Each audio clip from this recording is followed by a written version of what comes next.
Kevin Mitchell stood paralyzed, the termination notice burning on his phone screen.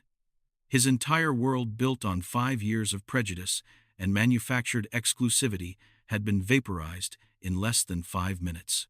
"Mr. Mitchell," David Shaw, the chief legal officer, repeated calmly, his voice slicing through the stunned silence.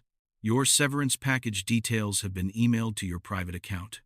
You have 10 minutes to collect personal effects from your office and leave the premises. Any delay will be treated as trespassing." Kevin tried to speak, to bluster, to demand a reason, but the words strangled in his throat. He looked around the showroom, searching for an ally, a friendly face. He found only the judgmental stares of staff members who were now terrified for their own jobs, and the wide, astonished eyes of customers who had just witnessed a corporate coup.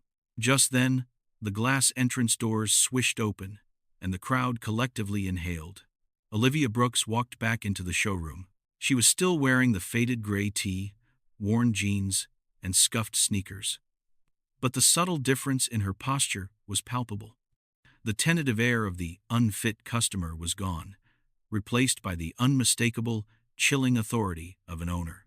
She strode past the now silent receptionist, Megan, who ducked her head in abject terror. Olivia approached the spot where she had been standing just an hour before. Kevin Mitchell finally found his voice. A desperate, confused croak. You can't be here. Who are you?" "None." Olivia stopped directly in front of him. She didn't shout. She didn't gloat. Her voice, low and resonant, carried across the polished floor. "My name is Olivia Brooks," she stated, her words slow and deliberate. "And I am the CEO of Brooks Automotive, the parent company that owns Elite Motors."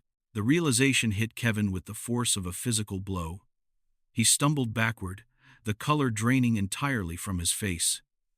The air crackled with the sheer, stunning absurdity of the moment. The woman he had personally insulted, demeaned, and physically ejected was the person who held the deed to the building they were standing in. Olivia didn't linger on his humiliation. She turned to the rest of the staff, her tone shifting to one of decisive command. "The culture of discrimination and bias that has been allowed to flourish in this showroom ends today," she announced, her voice echoing the core values she had fought to defend. "My business is built on respect and dignity. You will treat every single person who walks through these doors, regardless of their attire, their vehicle, or their background, with the same high level of service. If you cannot adhere to that simple rule, you will follow Mr. Mitchell out the door." She paused, letting the weight of her words settle. Then, she walked past Kevin to the display centerpiece, the polished Bentley he had accused her of being unworthy to touch. Olivia stopped beside the car, placing her hand gently on the hood. She spoke her final words directly to Kevin, her gaze piercing the last vestiges of his arrogance. "You were wrong, Kevin," she concluded, her voice holding a note of profound sadness for his blindness. "True power is not a privilege to be guarded.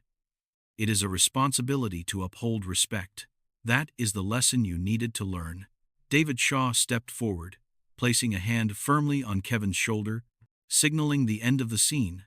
Kevin was escorted away, his head bowed, passing the very customers he had tried to impress and the staff he had terrified. Olivia watched him go, then took a deep, steadying breath. The air in the showroom finally felt clean. She had reclaimed her dignity, restored her company's integrity, and delivered a powerful lesson that would ripple through the entire organization. The battle was over. The work of rebuilding began now.